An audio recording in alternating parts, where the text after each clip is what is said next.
Marcelo Mariano, trabalhador da Federação Espírita da Bahia e do Centro Espírita Caminho da Redenção, voluntário do movimento Você e a Paz. Ele, essa noite, nos falará sobre Mereça Ser Feliz. Vamos pedir a Catarine que, por gentileza, faça a leitura inicial e a prece, por favor. Boa noite a todos. Do livro Luz Bendita, Felicidade. Queres felicidade e te cansas por isso? Trabalhas, ninguém nota, serves, ninguém te vê. Sai de ti, entretanto, e busca ouvir os outros. Ama e terás amor. Dando é que se recebe. Felicidade existe se a pusermos nos outros. Temos sempre o que damos. Isso é das leis de Deus. Então vamos fechar os nossos olhos. Vamos elevar o nosso pensamento a Jesus, rogando a Ele a proteção para esse instante, para todos nós que aqui nos encontramos, em busca de mais conhecimento, de forças e equilíbrio, para continuarmos na nossa caminhada. Que o Mestre Jesus nos fortaleça, nos intue e nos inspire sempre a trabalharmos em prol de nós, atuando em nosso próximo. Obrigada, Senhor, por mais essa oportunidade e seja conosco hoje e sempre. Que assim seja. Graças a Deus, que assim seja. Marcelo Mariano, a palavra é toda sua, querido amigo.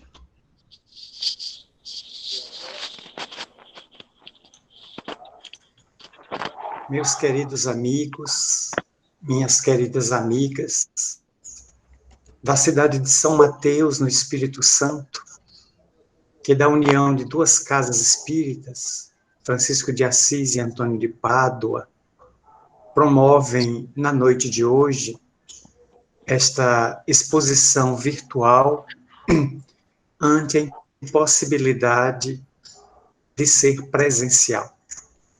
Ainda vivemos os tormentosos dias da grande pandemia, com mais de 132 mil pessoas desencarnadas até agora em nosso país, e naturalmente deveremos adotar as medidas indicadas pelas autoridades sanitárias, pelo Ministério da Saúde, a fim de que esta curva comece a descer e não traga mais a dor e o luto às famílias que estão sepultando os corpos dos seus entes queridos abatidos pela enfermidade cruel.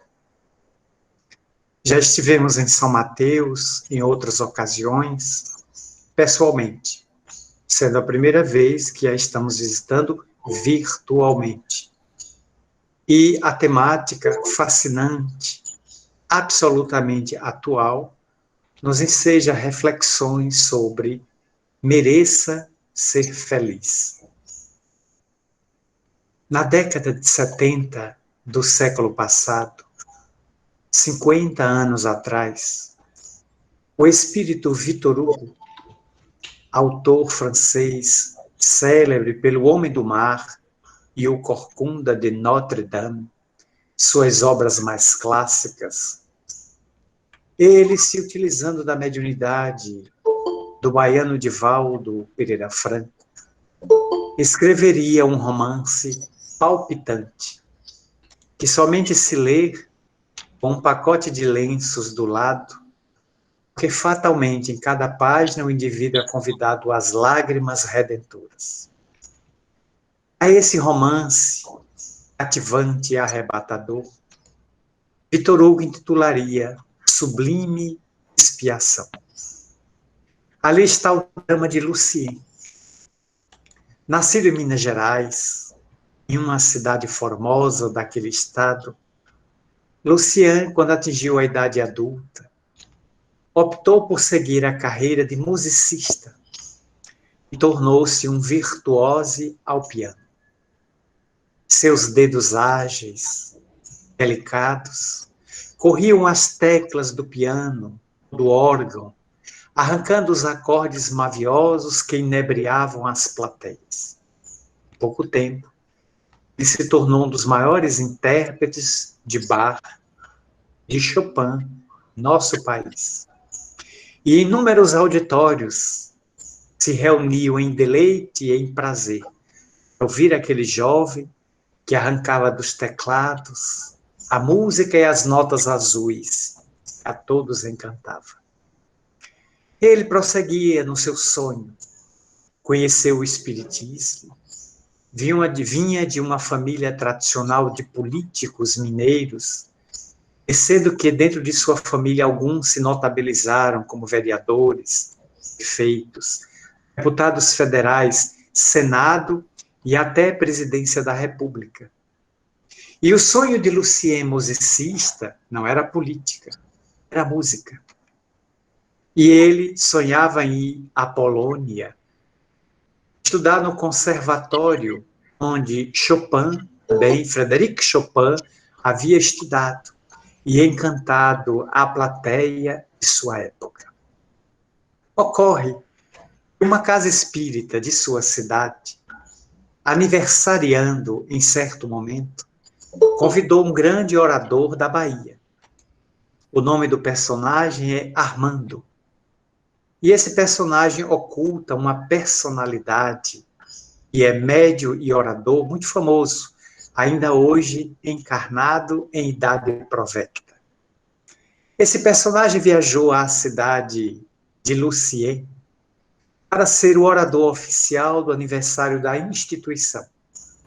E foi ali que os dois personagens travaram amizade por primeira vez nesta existência física. Sendo que atualmente, 2020, Armando ainda se encontra no corpo. Lucien já tem mais de 40 anos, já se encontra no mundo espiritual. Os dois se conheceram naquela solenidade onde Lucien abriu aquela exposição dedilhando ao piano a sonata ao luar de Beethoven. E existe uma história muito bonita por detrás desta música, porque Beethoven, praticamente já surdo, ele foi ficando surdo progressivamente, dos 5 até os 20 anos de idade, e depois nada mais escutou. Ele ainda surdo, compôs as mais belas sinfonias que se tem notícias até hoje. E ocorre que, já ficando surdo, ainda jovem, ele foi procurado por uma mulher cega. Chegando à casa do ilustre compositor que nasceu na Alemanha, Ludwig van Beethoven, ela disse: Senhor Beethoven, o meu casamento esfriou. Eu sou casado também com um homem cego. Não sei quem é meu marido, nunca vi seu rosto, ele nunca viu o meu. Mas estou notando agora que depois daquele contato inicial do namoro, o nosso casamento esfriou. E vejo meu marido afetivamente distanciar-se. Será que o senhor seria capaz de compor uma música que reavivasse os nossos sentimentos e reaquecesse a paixão que nos uniu, porque nunca vimos o mundo lá fora? E Beethoven, recebendo aquela encomenda inusitada de uma cega para um invidente, se debruçou sobre o piano e edificou e construiu, planificou sonata ao luar. Dias depois, alguns dizem que 24 horas depois, ele mandou chamar aquela senhora e disse: a música está pronta.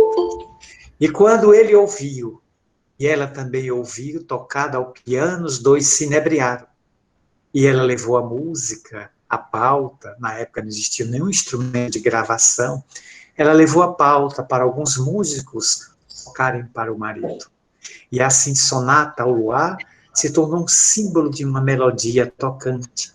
É como se você, não podendo ver a lua, você pelo menos a sentia pelos acordes maviosos de Beethoven. Como hoje à tarde, aqui na cidade de São Luís, no Maranhão, o sol estava de uma beleza tão grande no poente de fogo, que de onde eu estava saindo para me dirigir ao hotel, eu contemplei embevecido, porque o sol parecia uma pastilha de Sébion. E eu brinquei com quem estava no carro. Ah, se eu pudesse alcançá-lo, botava num copo de água e bebia para me imunizar de vitamina C. E vocês que ficassem no escuro. Todos deram risada dentro do carro. Porque o sol estava de uma beleza incomum aqui nas terras dos Lençóis Maranhenses, que é esse estado de uma beleza peregrina. Eis, portanto, a construção da música. E, portanto, naquela noite de beleza, Lucien dedicou-se ao piano e arrancou dos acordes uma música tão bela que levou o público às lágrimas. Armando, convidado, foi chamado à mesa, fez a conferência magistral e depois os dois foram para uma residência de um amigo para o jantar. E ali, depois do jantar, dos acepipes, dos contatos mais formais, eles ficaram a sós, Lucien e Armando, na varanda da casa. Mas pareciam velhos amigos se reencontrando nessa existência. E os dois conversaram de meia-noite às 6 horas da manhã. Nenhum dos dois dormiu. Tinham tanta coisa para conversar, estavam se conhecendo, que a felicidade os inebriou e ali nasceu uma amizade que perdurou e que perdura até hoje, porque a morte não interrompe os afetos. Eis que cada um confessou o sonho que tinha. Armando, orador, embriagado pela doutrina, afirmou ao amigo que prosseguiria semeando a esperança para onde fosse, levando a felicidade aos corações desvalidos. Lucien disse que, assim que pudesse, iria adquirir uma bolsa de estudos, iria para um conservatório em Varsóvia, na Polônia, a fim de estudar no mesmo local onde Frederic Chopin iniciou-se para tornar-se um mestre da música universal. Às 6 horas da manhã, quando as claridades do dia rompiam a madrugada teimosa, eis que os dois se despediram e os anfitriões saíram da casa e disseram: eu não acredito que vocês passaram a noite conversando. Passamos. A gente, quando está com uma companhia alegre, com um amigo que reencontra nessa existência, a gente esquece das horas e se entrega ao idílio da verdadeira e saudável amizade. Armando voltou para a Bahia, Lucien prosseguiu. E eles passaram a trocar cartas. Eu sei que a palavra carta hoje está fora de moda, mas quando terminar a palestra, o tio aqui pode explicar para os mais jovens o que é uma carta. É um pedaço de papel onde você coloca sentimentos, escrevendo com caneta ou escrevendo com lápis. Então, eles passaram a trocar missivas, epístolas pelo correio, cada um contando onde estava. Até que uma missiva mais tarde chegaria a Armando, e está no livro. Armando desdobraria aquela carta e, quando estava com os papéis, 2 folhas, veria mais ou menos uma carta assim: Armando, meu irmão, Deus te abençoe. De há muito, venho sopitando o desejo de escrever-te, mas você vai entender por que eu passei tanto tempo sem escrever uma só linha para você. Desde aquele nosso encontro inolvidável, aquele momento da solenidade, minha vida nunca mais foi a mesma. Eu comecei a notar que os dedos já não correspondiam às teclas do piano. Eu tentava tirar os acordes, as notas, mas os dedos pareciam me desobedecer. Era uma espécie de estranha cãibra. Eu sentia um formigamento e em algumas áreas da minha pele eu não sentia qualquer tipo de sensibilidade. Então avisei mamãe, me levou a alguns dermatologistas aqui de Minas Gerais. E todos examinaram, dizendo que podia ser uma artrose, que podia ser uma problemática de pele, talvez uma erisipela, o aparecimento talvez da psoríase, do vitiligo. Mas aquilo era muito estranho. Eu continuei me medicando e passando de médico para médico sem encontrar solução. Até que mamãe me levou para os Estados Unidos. Você sabe que nossa família tem muito recurso financeiro. Eu fui para Nova York e me consultei com o maior dermatologista dos Estados Unidos. Mas ele não disse nada diferente dos médicos brasileiros. Então eu voltei ao Brasil desencantado. Aqui continuou o meu problema, porque cada dia era um novo sintoma. De vez em quando eu tinha umas febres, uma febrícola, que me acometia às 5 horas da tarde e às 6 desaparecia. Às vezes eu amanhecia com os dedos inchados e durante o dia o inchaço desaparecia. Aquilo foi me levando ao paroxismo.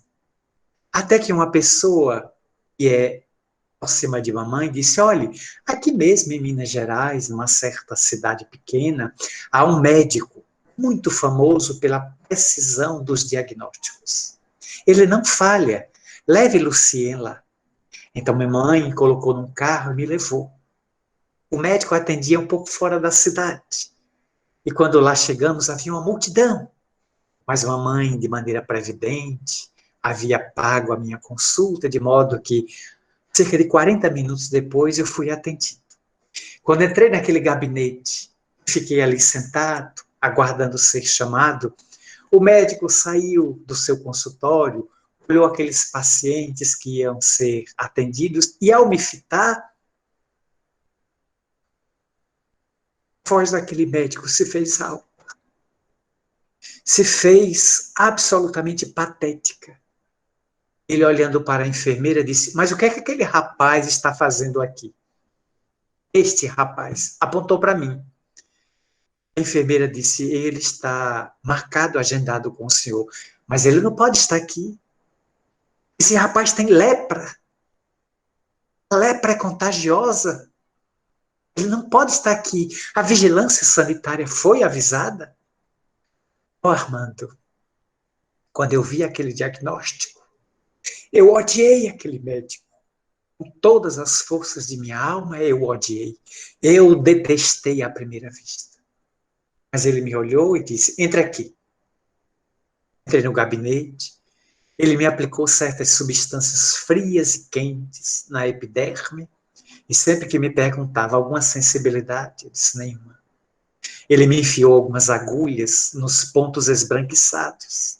E eu continuei absolutamente insensível. Então ele disse, o senhor tem lepra. E o senhor não pode por aí andar circulando. Estamos numa época que é uma doença contagiosa, de mortalidade muito intensa. Portanto, ainda não haviam as sulfonas, o metrazol e outras substâncias que combatiam o espiroquita, causador mal de Hansen, ou da morfeia. São 3 nomes para a mesma enfermidade cruel.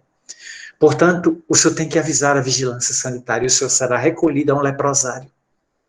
Mas eu, sim, o senhor não pode mais circular por aí. A vigilância foi notificada e logo após que voltamos para a nossa cidade em Belo Horizonte, apareceu a vigilância, me recolheu e me mandou para Pirapitingui, onde eu estou até hoje, aqui no interior de São Paulo, no leprosário. É daqui que eu estou lhe escrevendo, que é aqui que eu estou carregando da minha sublime expiação. Armando estava lendo a carta debaixo de uma mangueira, no quintal, local onde vivia, que é uma comunidade dedicada ao bem e aos filhos do Calvário. Ele levou a carta ao peito, colocou a carta junto do coração e foi para a última folha, para ler que estava escrito ali, Lucien. Era de seu amigo, não havia a menor dúvida. E pela mente de Armando, passou imagens da sua infância. Quando, vivendo numa próspera cidade da Bahia, ele depois mudou-se para a capital. Ali passou a trabalhar em vários empregos até tornar-se funcionário público, hoje aposentado. Aliás, há mais de 40 anos que ele está aposentado. Mas ele sempre, em Feira de Santana, quando viveu ali naquela cidade, ele sempre dizia aos seus familiares que tinha muito medo da palavra lepra. A palavra era carregada de tal estigma que ele, ou as pessoas, seus familiares, não diziam a palavra. Quando tinha alguém que tinha mal de Hansen, dizia assim, olha, fulano tem aquilo. Aquilo já era entendido o que a pessoa tinha. Porque até dizer o nome, as pessoas tinham medo de se contaminar. E todas as vezes que se dizia que aquela pessoa mais próxima, conhecida da família, tinha aquilo, o jovem menino Armando desmaiava. Ele não tinha medo da enfermidade nem do nome, ele tinha pânico. No pânico, ele caía em desmaio. Quando ele mudou então para a capital, ele passou a continuar com medo da enfermidade cruel. Mas ele conta que morando numa casa cujo quintal dava para o mar, houve um dia que, já vivendo os fenômenos mediúnicos que o acompanhavam desde os 4 anos de idade, ele começou a orar no quintal de sua casa quando viu que do infinito, do céu que se casava com o mar, uma entidade, uma luz, como se fosse uma bola de luz, começava a se aproximar dele e pousou na frente dele. Aquela bola de luz foi se transformando em um homem, até configurar o arcabouço de um corpo físico materializado na frente dele. Ele ali espantado, mas ele viu que o homem estava inteiramente deformado pela lepra. O homem não tinha as orelhas, o homem, no lugar do nariz, tinha um buraco, os lábios estavam deformados, vários dedos das mãos estavam caídos. E o homem era um espectro, parecia alguém, uma vela dissolvida pela parafina que se derramava pelos lados. Armando entrou em pânico ao ver aquela cena, mas o espírito desencarnado disse: Armando, não tenha medo, eu sou teu irmão, não fujas, mas eu tenho medo dessa enfermidade, essa enfermidade já me matou há 15 anos atrás. Ouve, eu me chamo Jesus Gonçalves. Fui jornalista, fui escritor e fui poeta. E morri da lepra no leprosário de Pirapitingui, no interior de São Paulo. Foi ali que eu carpi a minha dor. Porque numa existência anterior, ou numa existência bastante anterior, eu e você estivemos juntos na França, quando eu fui um vulto eminente da Igreja Católica e enverguei as vestes do cardinalato. Eu fui o cardeal Richelieu. E naquele período da França, 1520, 1530 em diante, quando a região, a Flor de Lis, estava dominada pelos graves conflitos da época, você também estava comigo. E você era um sacerdote. E juntos nós fizemos misérias em Paris. Eu venho de várias existências com lepra. E esta minha última libertou-me. Olha para mim. O jovem Armando fitou o espírito, cujo perispírito foi se modificando, até virar um homem harmonioso, que parecia a figura de um anjo. Isto é o que eu sou hoje, graças ao Hansen, que purificou os meus lepromas morais. Tu também, Armando, estás assinalado por teres a lepra. Veio em tua programação teres a lepra, mas o gatilho da mesma irá disparar conforme alguns fatores. Eu venho pedir-te um favor. E Armando, olhando para a entidade agora bela, que parecia um anjo materializado à sua frente, exclamou: o senhor quer um favor meu? Diga. Aqui em tua cidade, a capital, existe um leprosário no bairro de Águas Claras.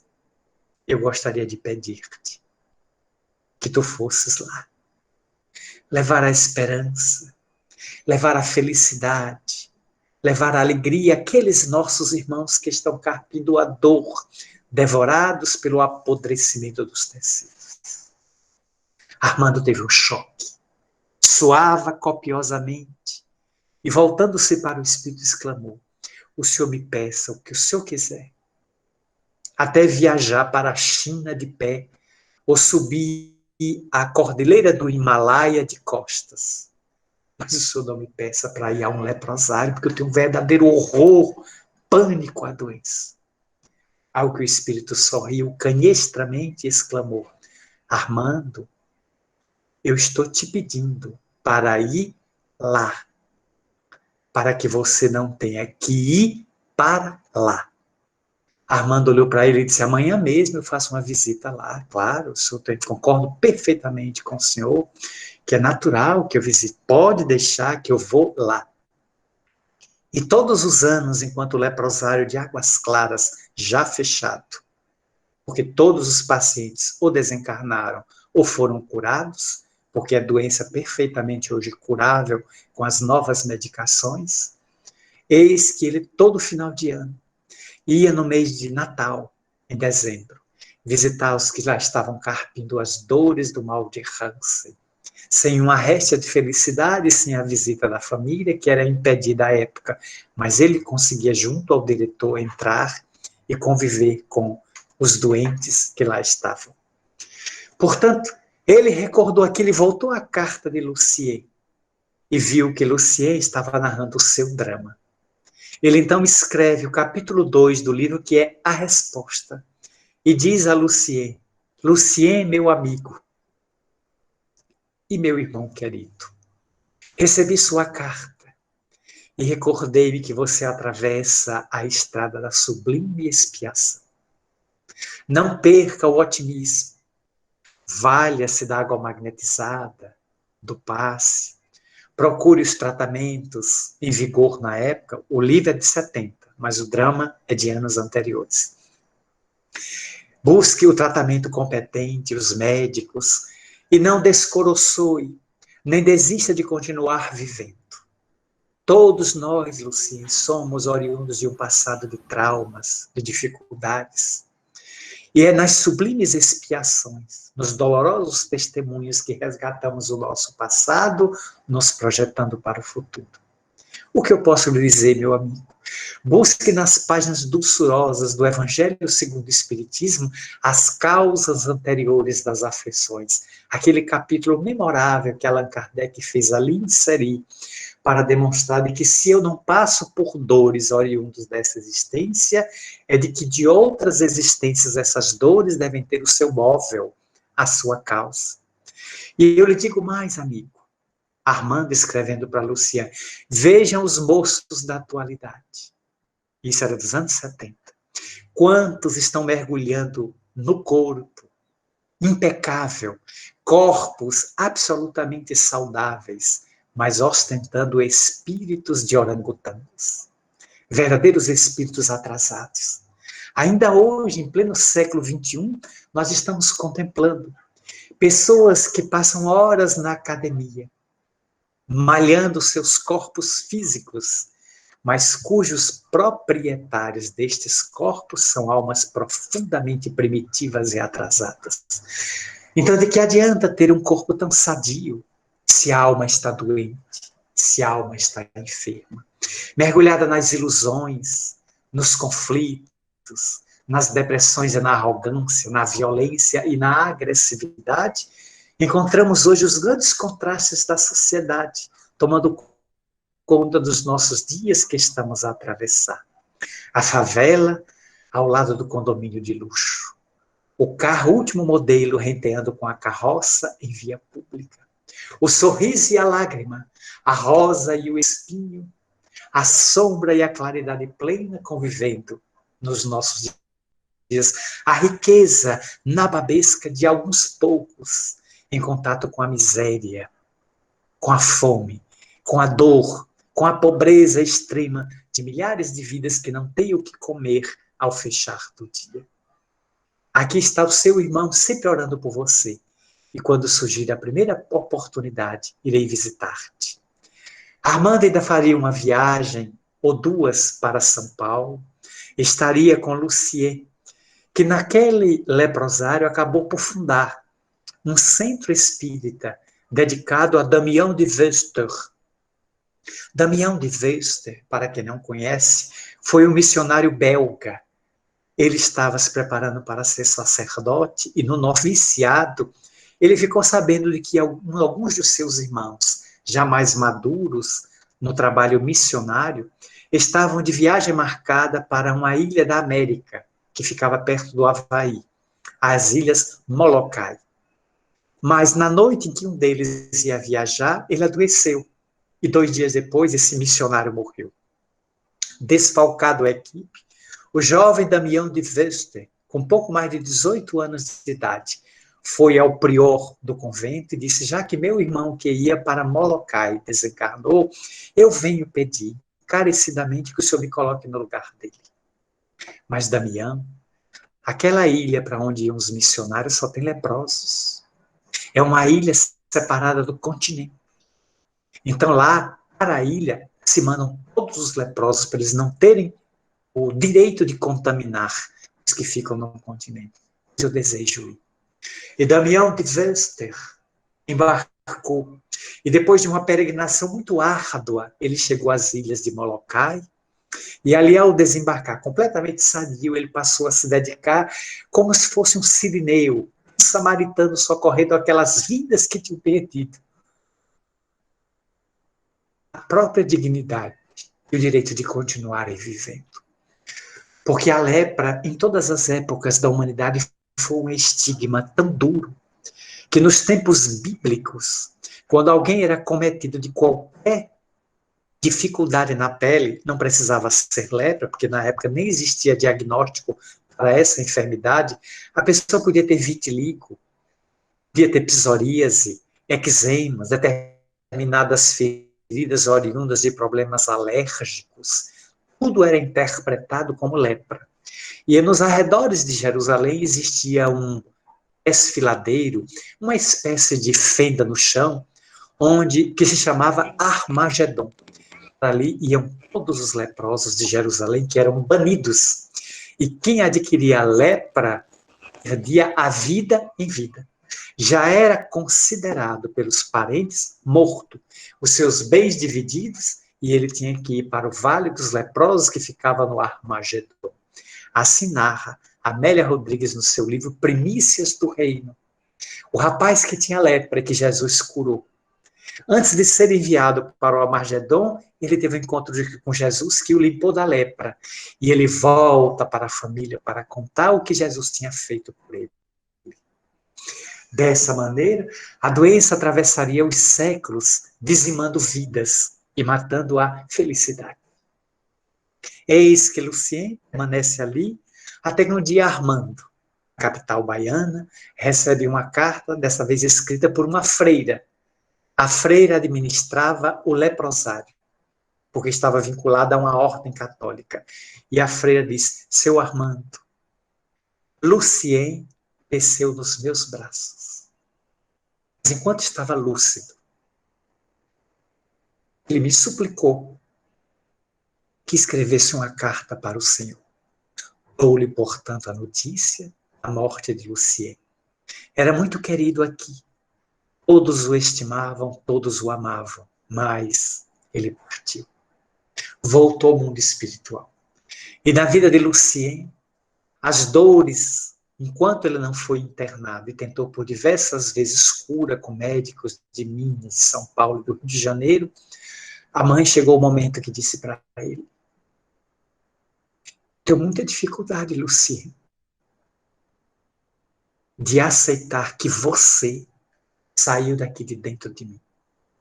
Porque você não é humano. Você é uma vergonha para a nossa família. Nunca mais saia de casa. Fique num quarto no fundo, onde eu mandarei levar um prato para você de comida. Mas não envergonhe a nossa família. Ela também estava presa ao passado espiritual daquele drama, que é narrado na segunda parte do livro, onde o drama dos personagens de hoje estão relacionados com dramas da Itália, da região da Toscana, da região de Roma e de Veneza, onde algumas arbitrariedades e crimes foram cometidos no passado. Sublime expiação de Victor Hugo. E houve um momento em que a mãe de Lucien preparou um bolo. E na frente de Lucien, de Armando, entregou aquele bolo e disse: meu filho, é seu aniversário. Eu fiz esse bolo. E eu vou saber se você o consumiu. Ao chegar em casa, Lucien deu um pedaço do bolo, deu ao gato Misha. Ele criava um gato. Minutos depois, o gato estava morto. Lucien pegou o bolo e levou para um amigo que é químico e mandou examinar o bolo. O bolo continha arsênico suficiente para matar 10 cavalos. Então, por 2 vezes, a mãe tentou matar o próprio filho envenenado. E Lucien jogava o bolo fora para que não matasse mais ninguém, só o gato de estimação que ele perdeu. Até que a lepra o libertou das dores e ele voltou para o infinito. O romance, aqui encerro, é de uma beleza ímpar, porque retrata a busca nossa pela felicidade. Mas o que é a felicidade? Allan Kardec, ínclito codificador do Espiritismo, abriria a 4ª parte do Livro dos Espíritos na questão 920, exatamente perguntando isso. O que é a felicidade? Será que o indivíduo teria condições na Terra de alcançar a felicidade na sua plenitude? O homem pode gozar de completa felicidade na Terra? Perguntou o codificador. E os nobres espíritos começaram com uma negativa. Não. Porque a vida lhe foi dada como prova ou expiação. Mas aí já ajuda. Depende dele amenizar os seus males e ser tão feliz quanto possível na Terra. Então, a Terra, sendo um planeta de provas e de expiações, não nos permite a felicidade plena. Porque logo após o momento feliz, invariavelmente nós somos visitados pela tragédia, pelo infortúnio, pela dor. E às vezes, nos seminários que o nosso Divaldo ministra, ele sempre nos dizia: que felicidade tirar o carro novo da concessionária. Você adquire o automóvel a alto custo, sai com ele da concessionária, mas a tragédia está embutida ali, o acidente. Se pega um cão, se pega uma pessoa, se pega um idoso, o carro, que era motivo de poucos minutos atrás de alegria e de felicidade, agora é motivo de tragédia. Então, sempre estamos cercados pelo infortúnio, de modo que, às vezes, os momentos de felicidade são fugidios, são passageiros, são ligeiros. O que podemos afirmar hoje, à luz dos estudos sobre a felicidade, de que na Terra, a Terra não é local de felicidade. Se vive na Terra momentos felizes. Mas Allan Kardec, na questão 922 do Livro dos Espíritos, insiste: a felicidade terrestre é relativa à posição de cada um. Perfeitamente, é uma afirmativa. O que basta para a felicidade de um pode constituir a desgraça de outro. É verdade também. Aí Kardec faz a pergunta: haverá, contudo, uma medida comum de felicidade para todas as criaturas humanas? Uma média de felicidade, que não seja muito alta nem muito baixa? E as entidades venerandas não deixaram por menos da vida material a posse do necessário. Se tivermos o estritamente necessário, do ponto de vista material, uma casa, um prato de comida por dia, água, vestuário, calçado, nós temos o suficiente, porque muita gente nada disso possui. E para a vida moral, a consciência tranquila e a fé no futuro. Pronto. Com isso, alcançaremos o estágio de felicidade.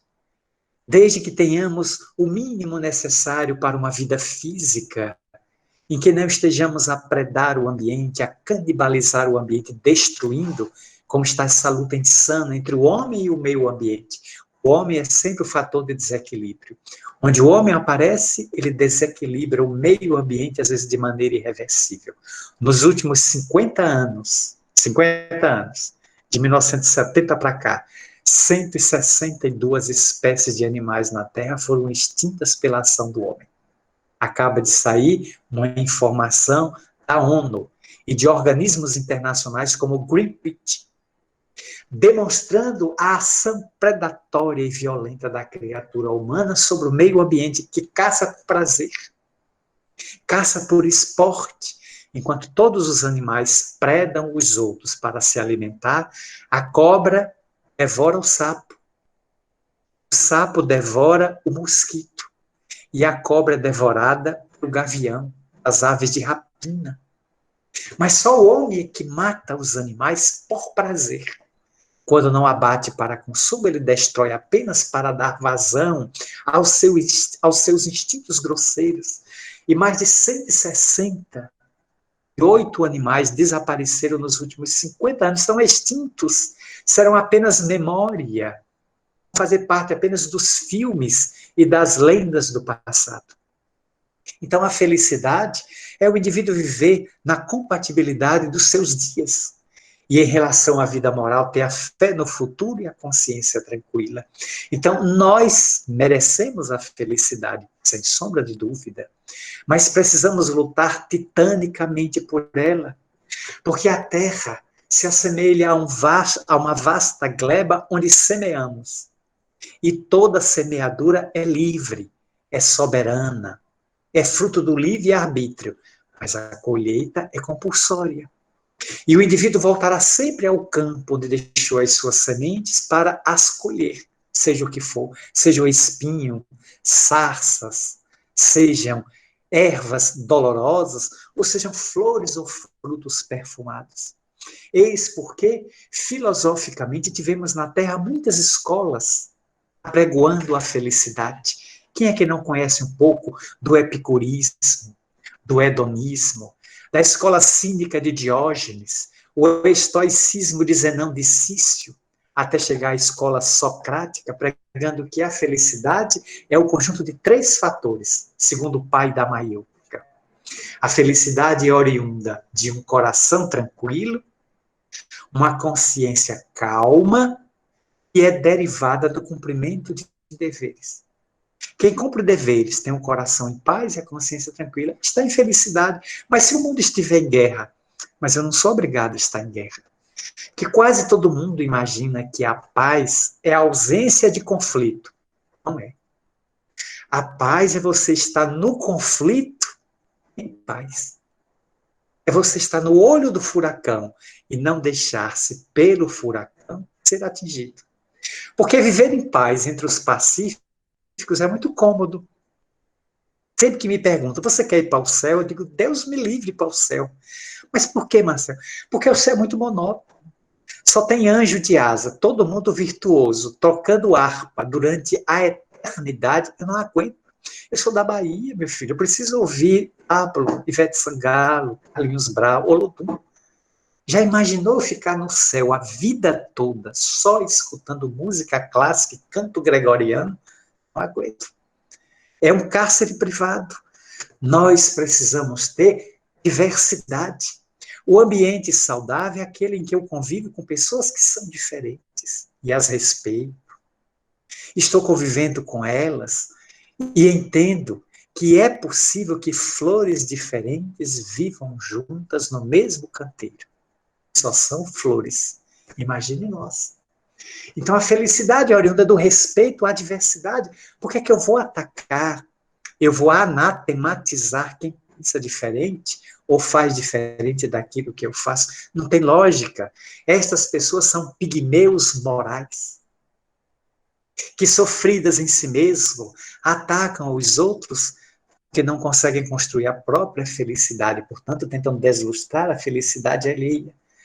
Depois de Sócrates, a grande escola que pontificou na Terra foi a do existencialismo, de Jean-Paul Sartre e Simone de Beauvoir. A escola que pregava a vivência do sexo, do luxo, da utilização de todas as coisas materiais, porque a bomba vem aí. Ok? Mas enquanto a bomba não vem, sejamos bons, pelo menos para quem está próximo de nós.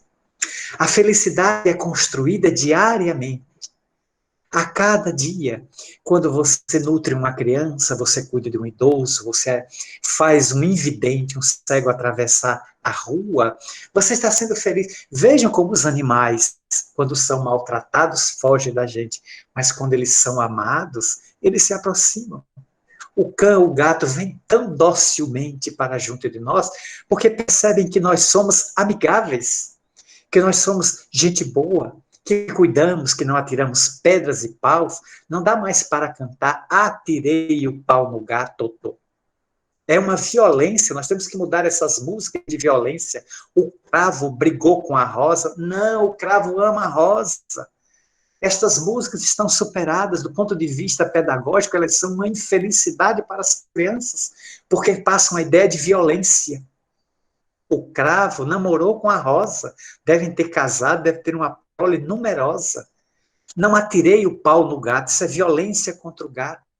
Eu busquei o gato para ver o ronronar dele. Temos que começar a modificar todas as músicas infantis que no passado eram muito agressivas.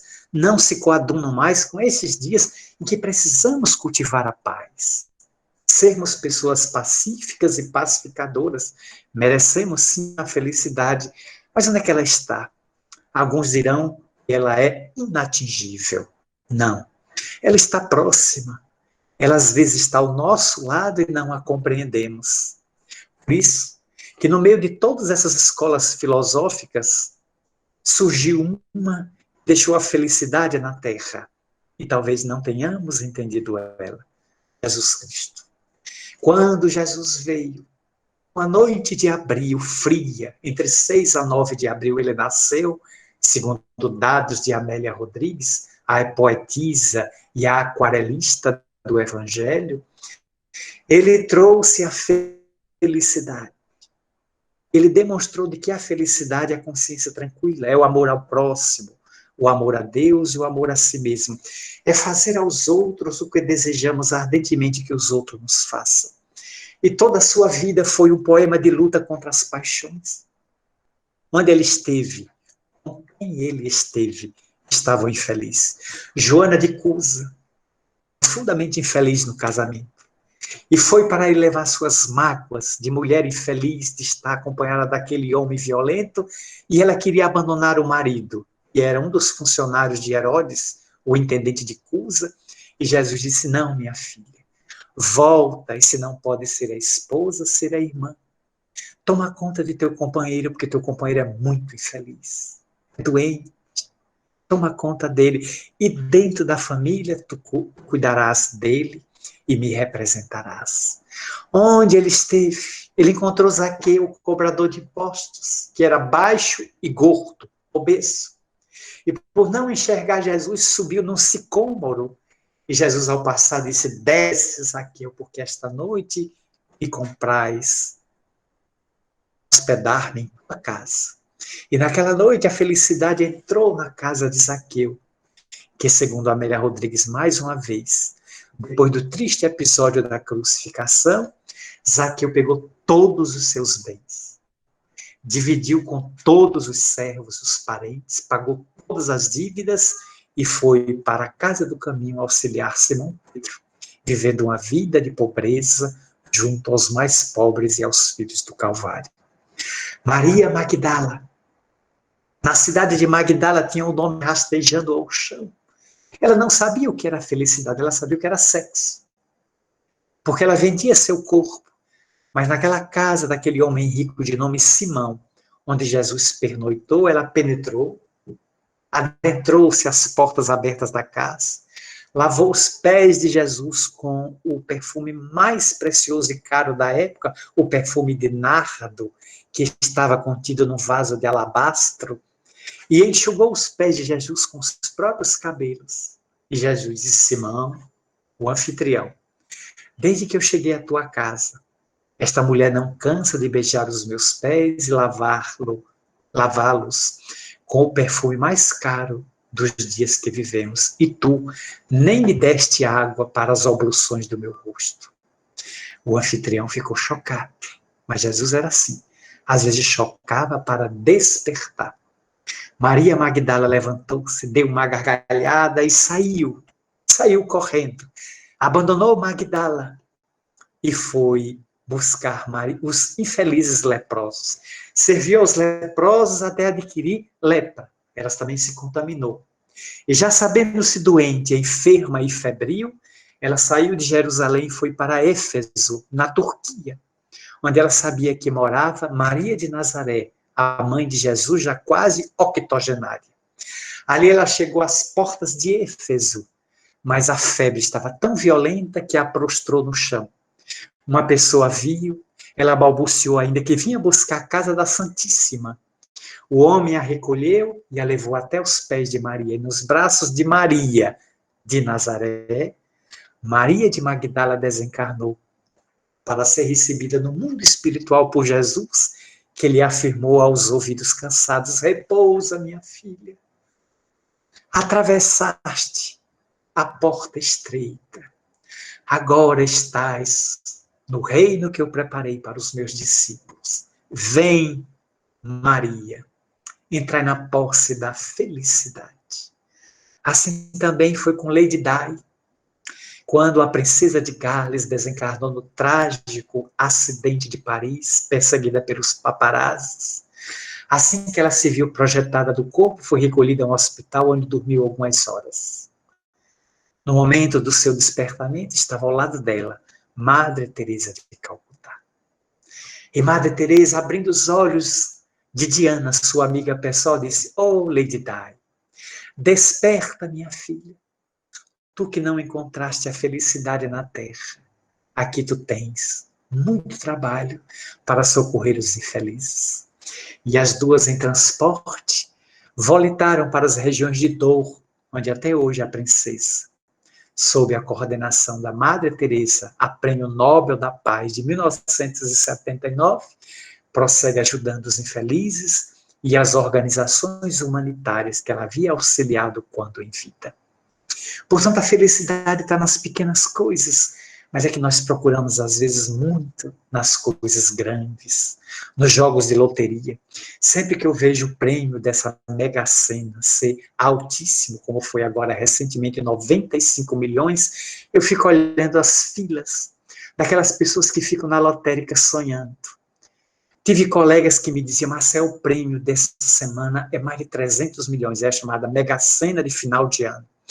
Ah, se eu ganho, eu fiquei olhando assim para o colega de trabalho, ele me disse: se eu ganho, amanhã mesmo eu peço demissão, coloco uma rede entre dois coqueiros, compro uma água de coco e vou cantar uma música mais ou menos assim.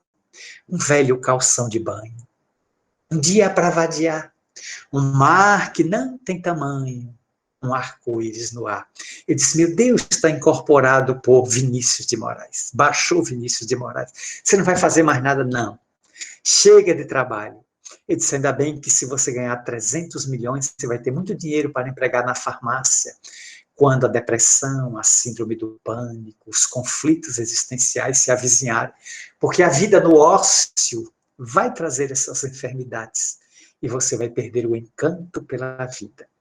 O encanto pela vida está no trabalho, seja ele remunerado, que é uma terapia diária, seja no trabalho filantrópico, naquele em que auxiliamos sem qualquer paga. Ah, sim, mas o outro me é ingrato. De quem é o problema? O problema é do ingrato. Não é meu que fiz o bem. Se ele não entendeu, o problema é dele, que ainda não tem nível. Ah, mas ele te agride, ele é um doente. Ele vomitou contra você palavras torpes, ele é um enfermo, ele é um pigmeu moral, é um problema. Só pode me atingir quem eu autorizo. Se eu não der permissão a ninguém, ninguém me atinge, nem tira da minha paz, ninguém. O problema é que nós somos muito suscetíveis, nós temos muito problema do melindre. Alguém diz qualquer coisa contra a gente toma como revolta, como ataque, a gente toma contra uma paixão, e aí entramos em compulsão. Às vezes a pessoa está dormindo muito bem, e nós estamos dormindo muito mal. Eu fui a vítima, e eu passo a dormir mal. O agressor é que vai dormir mal. Ele vai ter problemas de alergia, ele vai ter insônia, ele vai ter enfisema pulmonar, porque os problemas psicológicos vão devorar-lhe o corpo em cima da consciência de culpa. Eu fui a vítima. Mas que beleza que eu não seja nunca o autor da desdita, porque quem comete o gesto infeliz é acompanhado pela ordem divina de reparação. E enquanto aquilo não for reparado, a felicidade não encontra espaço em minha alma. Então nós precisamos ser pessoas que nos libertemos desses engodos, dessas ilusões, ainda tão corriqueiros na Terra, em que achamos que a felicidade é inatingível. Ah, se eu fosse para a Riviera Francesa. Ah, eu seria muito feliz se eu fosse para o Havaí dançar hula-hula. Não, eu vou ser feliz em Fernando de Noronha, quando eu estiver naquelas praias paradisíacas. Uma amiga minha de Salvador viajou para encontrar-se com Sai Baba. Foi à Índia, Sai Baba ainda estava encarnado, o místico indiano. E ao chegar lá, Sai Baba teve um encontro com ela e Sai Baba disse em inglês: onde é que você é? Ela disse: eu sou do Rio de Janeiro, moro no Rio.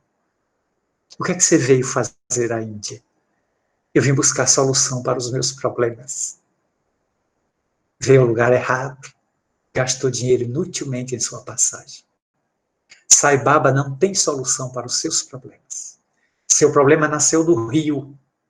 Volte ao Rio e resolva lá, que o problema é seu. Sai Baba tem conselhos, mas Sai Baba não tem soluções para os problemas. Ela voltou. A outra em Salvador, uma amiga minha, me disse: Marcelo, estou tão cheia de problemas que eu vou fazer a caminhada de Santiago de Compostela. Eu digo: que caminhada é essa? Ela disse: você sai de uma igreja na França e vai até uma igreja que fica na Espanha. Eu digo: quantos quilômetros? 800 quilômetros de caminhada. Eu digo: mas meu Deus do céu, e você vai? Vou. Eu digo: mas você não é atleta. Você não acha que 800 quilômetros você vai prejudicar os meniscos do joelho? Mas eu vou porque eu estou cheio de problemas e eu vou na caminhada orando, pensando, meditando. Eu disse: se o problema é 800 quilômetros, sai de Salvador e vai para Recife. É 800 quilômetros, porque pelo menos você morre de solo natural. Se morrer aqui, é atendida pelo SAMU, é atendida pelo INSS, né? E você fica aqui mesmo. Já morre em solo pátrio. Pior é morrer numa terra desconhecida. Não, mas eu vou. Foi. Em vez de 800 quilômetros, só conseguiu caminhar 42. Lesionou um dos meniscos e voltou para Salvador mancando. Foi submetido a uma artroscopia e depois uma cirurgia para corrigir o joelho. Parece praga de médico, quando bate fica. Eu disse antes, não vá que vai danificar o joelho. Dito e feito. Por que a felicidade tem que estar longe, em Paris, em Nova York, em Milão, quando pode estar aqui perto? A felicidade são momentos que a gente constrói dia a dia, então mereça ser feliz. Hoje, não deixe para amanhã. Por que você está guardando aquela roupa? Use. E aquele sapato? Você não tenha tempo de usar, use amanhã. Aquele objeto que está guardando, aquela música que você nunca mais ouviu, ouça, faça o gesto e viva a sua felicidade agora, nesse momento. Portanto, a felicidade é uma construção permanente, em que vamos construindo momentos felizes até sublimar-se em direção à felicidade plena. Um dos momentos mais felizes é quando a gente ora. Como hoje em dia as pessoas estão rezando muito e orando pouco. Rezando é repetindo palavras. Orando é fazer silêncio para escutar Deus. E na intimidade profunda, quando a gente se abstrai um pouco das lutas do mundo, penetramos a grande viagem para dentro. E no solo íntimo, aquele mais profundo do eu, nós ali silenciamos as nossas inquietações e dores, conflitos, buscas, paixões, caprichos, para dizerem a gratidão por este momento inesquecível nosso, que estais no céu. A luz dos sóis infinitos, de todos os aflitos deste mundo de escassez. Santificado Senhor, seja o teu nome sublime, que em todo o universo exprime concórdia, ternura e amor. Venha ao nosso coração teu reino de bondade, de paz e de claridade na estrada da redenção. Cumpra-se o teu mandamento, que não vacila nem erra, nos céus como em toda a terra de luta e de sofrimento. Evita-nos todo o mal, dá-nos o pão do caminho, feito na luz do carinho, do pão espiritual. Perdoa-nos, meu Senhor, os débitos tenebrosos, depassados escabrosos de iniquidade e de dor. Auxilia-nos, bem, sentimentos cristãos, a amar nossos irmãos que estão distantes do bem. Com a proteção de Jesus, liberta nossa alma do erro, deste mundo de desterro, distante da vossa luz. Que a vossa ideal igreja seja o altar da caridade, de se faça a vontade do vosso amor, assim seja. obrigado. Votos de paz para todos. Muito obrigado, Marcel. Que assim seja, que Deus possa continuar nos amparando e abençoando, e que Ele possa continuar iluminando a sua caminhada, e que você continue tendo essa disponibilidade de falar quando for convidado. Eu vou pedir ao Fábio que, por gentileza, faça para nós o anúncio da nossa jornada espírita, Fábio, por gentileza. Queridos amigos, boa noite a todos. Uma satisfação imensa ouvir nosso querido Marcel. Sempre que o ouvimos é um presente divino. Obrigado, Marcel. Nós gostaríamos de convidar a todos para, a partir do domingo que vem, exatamente o próximo domingo, às 20 horas, tem início a primeira Semana Espírita do Norte do Espírito Santo, a reunião dos CREs do Norte do Estado, e uma semana muito rica de companheiros que irão nos trazer apontamentos sobre quando voltar a primavera e o Evangelho florescer no coração dos homens. Então, domingo que vem, a nossa palestra aqui no grupo, ela não será realizada nesses moldes que a gente faz. Nós vamos divulgar extensivamente durante a semana, intensivamente. Ela será transmitida pela Rede Amigo Espírita, às 8 horas da noite. Nossa palestra é 7h30, só lembrando que domingo que vem é às 8 horas e será transmitido pela Rede Amigo Espírita, sendo que a primeira palestrante é a Sandra Borba. Nós teremos ainda diversos palestrantes maravilhosos, encerrando na sexta-feira com Arthur Valadares. Então, de domingo a sexta-feira, todos os dias, às 8 horas da noite. Nós, inclusive, estamos pedindo às casas espíritas vinculadas que direcionem as suas programações para apoiar esse evento, que é um evento nosso, promovido com muito carinho. A Zonara aí, que teve à frente um esforço muito grande de contactar os palestrantes. Nós temos Simão Pedro de Lima, Lacordé, Ana Guimarães, Ana Camasmi. É uma alegria muito grande, vai ser uma semana muito proveitosa. Então é isso, meus amigos, possamos contar com a presença virtual de todos apoiando esse evento. Obrigado, Tereza. Eu que agradeço, Fábio. Muito obrigado. Marcel, muitíssimo obrigado, tá? Se você tiver a oportunidade de estar com o Divaldo, transmita a ele o nosso abraço, tá? Que ele possa, a espiritualidade possa continuar amparando e o assistindo para que ele melhore cada vez mais. Assim, meu amigo. Muito obrigada, Maria Tereza, a todos que estão aqui presentes, muitos amigos queridos, estou reconhecendo o rosto, Alcione, Clécio Caribé, Eleni, a nossa Maria de Fátima Frota, Aldilamar aqui do Maranhão. Dizer, hoje a palestra está plural, porque temos gente de todo o Brasil. Eu só não mandei o link para o exterior, porque nesse horário, pelo fuso horário, as pessoas lá estão de madrugada, então ninguém iria assistir na Europa. Mas aqui todo mundo está acordado, né? São 8h35 no Brasil, e hoje eu passei o dia todo de live. Foram lives de manhã em Caruaru, à tarde na Federação e essa noite. Então agora eu vou pedir licença a todos os amigos de coração, para poder me recompor um pouco, porque eu estou sentindo um vazio existencial na área do estômago. Perda assim, do sentido existencial, sabe? E o curioso, todas as vezes que eu termino de almoçar, perco o apetite. Já não sei mais o que é que eu faço na minha vida. Bom descanso e que Deus continue te abençoando. Fiquem com Deus, Um abraço, gente. Até a vista. Um abraço a todos. Boa noite, gente. Boa noite. Boa noite. Boa noite. Muito obrigada pela acolhida. Obrigada. Boa noite.